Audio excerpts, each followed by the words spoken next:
नागपुरातील Kapil Nagar police station हद्दीत आई वडिलांची मुलानेच हत्या केल्याची घटना घडली आहे। काल सकाळी एका घरात पती पत्नीचे मृतदेह आढळून आले। लीलाधर डाकुळे आणि अरुणा डाकुळे अशी मृत पती पत्नींची नावे आहेत। त्यांचा 25 वर्षीय मुलगा उत्कर्ष डाकुळे याची पोलिसांनी चौकशी केली असता त्याने कबूल केले की त्यानेच त्याच्या आई वडिलांची हत्या केली। 26 डिसेंबरला त्याने आधी गळा दाबून आईची हत्या केली, त्यानंतर वडील घरी आल्यानंतर त्यांना चाकूने मारले।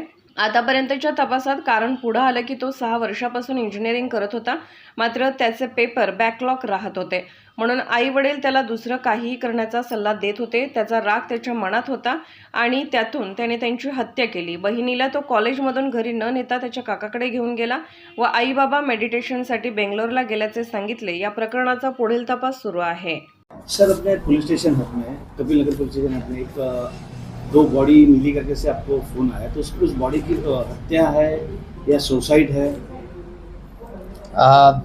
आज सुबह मतलब 1 जनवरी 2025 सुबह एक 9 बजे के करीब हमें 112 नंबर पे कॉल आया था कि एक घर में 2 डेड बॉडीज़ है।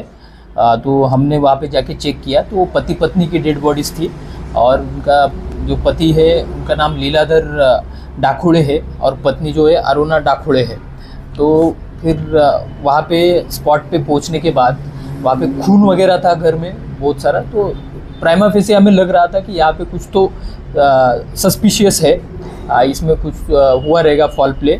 तो ज़्यादा जानकारी लेने के बाद ऐसा पता चला कि उनका जो बेटा है, नाम है उसका उत्कर्ष डाकुळे, ये 25 साल का है, इंजीनियरिंग का स्टूडेंट है। तो उसको हमने थोड़ी तहकीकात की, थोड़े सवाल पूछे, तो उसके बाद उसने कन्फेस किया है कि उसने ही अपने माँ बाप का खून किया है। सर, इसमें ये हत्या कौन सी तारीख को की और उसने हत्या करने के पीछे का कारण क्या था?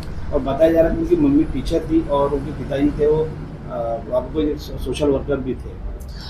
हाँ, अभी तक जो हमने इंट्रोगेशन किया है ये आरोपी का, उसमें ये प्राथमिक जानकारी आगे आई है कि वो 26 तारीख को 26 दिसंबर के दिन उसने ये सब वारदात की है कि जिसमें पहले उसने अपनी माँ को मारा, उसने गला दबा के हत्या की है, उसका ऐसा कहना है। उसके बाद उसके पिताजी बाहर थे उस टाइम पे, वो वापस आए, मतलब माँ को दोपहर के 1 बजे के करीब उसने मारा ऐसे बोल रहा है। उसके बाद पिताजी आए शाम को 5 बजे के करीब, फिर उसके बाद पिताजी को चाकू से स्टैब करके मारा, ये उसका कहना है। और वहाँ पे खून वगैरह भी मिला है, मतलब वहाँ पे स्टैबिंग तो हुई है। और इसमें जैसे कि उसके मतलब जो मृतक है, जो लीलाधर डाकुळे थे, वो कोराडी पावर प्लांट में टेक्नीशियन करके काम करते थे और उनकी जो अरुणा डाकुळे है वो एक प्राइमरी टीचर थी। तो ऐसा उनका बैकग्राउंड है। इसका कारण अभी तक तो उसके साथ जितना भी इंट्रोगेट किया उससे ये कारण एक सामने आ रहा है कि वो 6 साल से इंजीनियरिंग में एडमिशन लिया हुआ था, कॉलेज कर रहा था, लेकिन कुछ विषय उसके बैकलॉग रहने के कारण उसके घर वाले बोल रहे थे एक तो हम दूसरे कॉलेज में एडमिशन लेते, दूसरे कोर्स करते ITI वगैरह, लेकिन वो मान नहीं रहा था। तो घर वाले ये भी बोल रहे थे कि तुम खेती वगैरह करो, तुमसे नहीं हो पाएगा। तो उसका गुस्सा उसके मन में था कि मुझे ज़बरदस्ती ये कॉलेज से निकाल रहे हैं। तो उसने थोड़ा प्लान वगैरह करके ही फिर ऐसा किया है। सेकेंड ईयर के उसके कुछ बैक पेपर थे और इसको कोई शौक थे क्या सर, MD या कोई ड्रग्स का कोई शौक है क्या? देखो, अभी तक जो जानकारी मिली है उसका मोबाइल थोड़ा हमने चेक किया तो अभी तक वैसा कुछ मिला नहीं कि वो ड्रग्स वगैरह करता था या फिर इसके कोई दोस्त हो उनके साथ घूमता था। अभी तक उसके बारे में कुछ सब्सटेंशियल कह पाना थोड़ा मुश्किल है, थोड़ा और ज़्यादा इंट्रोगेट करने के बाद क्लियर होगा। सर, इसमें घर में उनकी एक बहन भी थी, तो उसको ये सब पता था क्या कि मेरे भाई ने हत्या किया ऐसे कोई? हाँ, जैसे कि उसने 26 तारीख को हत्या की है और 1 तारीख को हमें ये सब चीज़ें पता चली, तो बीच में 5 दिन का एक पीरियड गया है।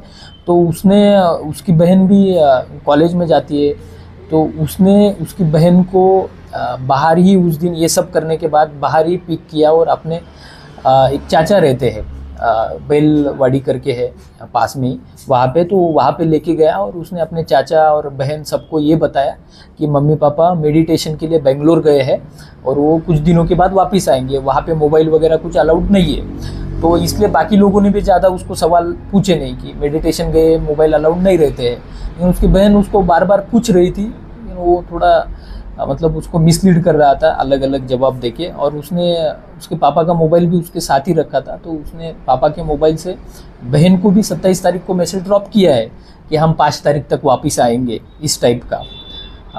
तो वो मैसेज कैसे ड्रॉप किया, कितने बजे ड्रॉप किया, उसकी भी तहकीकात चल रही है अभी। सर, जो उनकी सिस्टर है वो तो घर आती होंगी, जब ऊपर में ही मम्मी पापा की हत्या उसने ऊपर में ही किया है, घर के ऊपर में ही, तो घर में तो उसकी सिस्टर को कुछ लोगों का आना जाना होगा। राइट, ये क्वेश्चन हमारे सामने भी है अभी तक, ये सवाल कि 5 दिन तक उसकी बहन घर कैसे आई नहीं, लेकिन अभी तक की जानकारी के अनुसार उनके घर में जो कार है, तो ये लड़के के पास वो कार थी, तो हर रोज़ वो अपने चाचा के घर से वो दोनों भी वहीं पे रुके हुए थे, ये भी नहीं घर आया ऐसे बोल रहा है।